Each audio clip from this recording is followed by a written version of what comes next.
Hi, everybody. My name is Megan Rapinoe, and I have the distinct honor today to host a conversation with four of our frontline workers here in America. We should rename them heroes, absolutely. Chung Lee, can you tell us a little bit about how you're doing during this time? So early on, when the government was still trying to figure out proper protocols to protect frontline workers, I had unfortunately contracted COVID through patient contact and was isolated by myself for 2 weeks. So total isolation, no contact. Once I recovered, luckily, I went back to the front lines to continue to take care of the sick. And what got me originally was watching people die alone. There were no visitors allowed. Everyone was totally isolated. And I knew how that felt because for 2 weeks, that was me. Not knowing if you were going to wake up, not knowing if you were going to make it, who you were going to talk to, if you can say goodbye. This was people's moms, dads, brothers, sisters, sons, daughters, all dying alone. And we know there's a round two coming, and mentally, physically, emotionally, I don't know how many of us on the front lines are going to survive that second round. Dr. Bradley, what effects are you seeing inside your hospital doors of the inaction of the Trump administration when it comes to this COVID response? It's heavy. I mean, I've left the emergency department in tears, and so have a lot of my colleagues.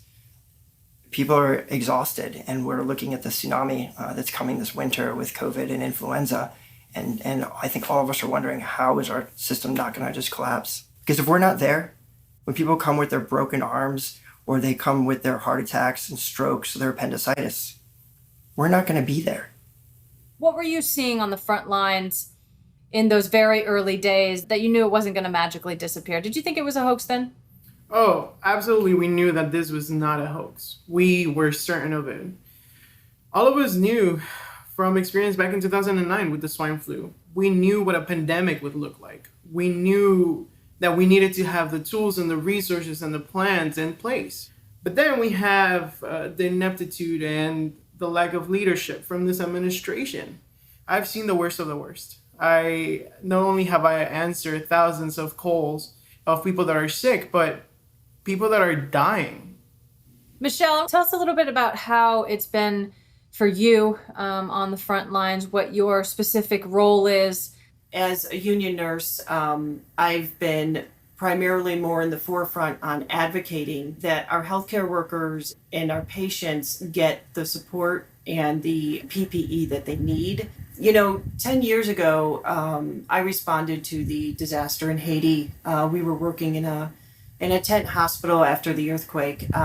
But the first time that I ever feared for my life and my family's walking into work was in my own country.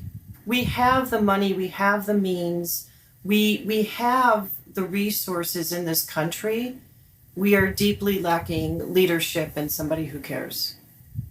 Trump has made it perfectly clear how he feels. And we need a president who cares. That's Joe Biden. Dr. Bradley Dreyfus, Aldo Martinez, Michelle Boyle, and Chung Lee, I can't thank you enough. The American people are forever indebted to you, to your work and your sacrifice and just you showing up every single day and giving everything you have. And thank you again for all of the work you do on the front line. There's no way we could ever repay you. So thank you very much.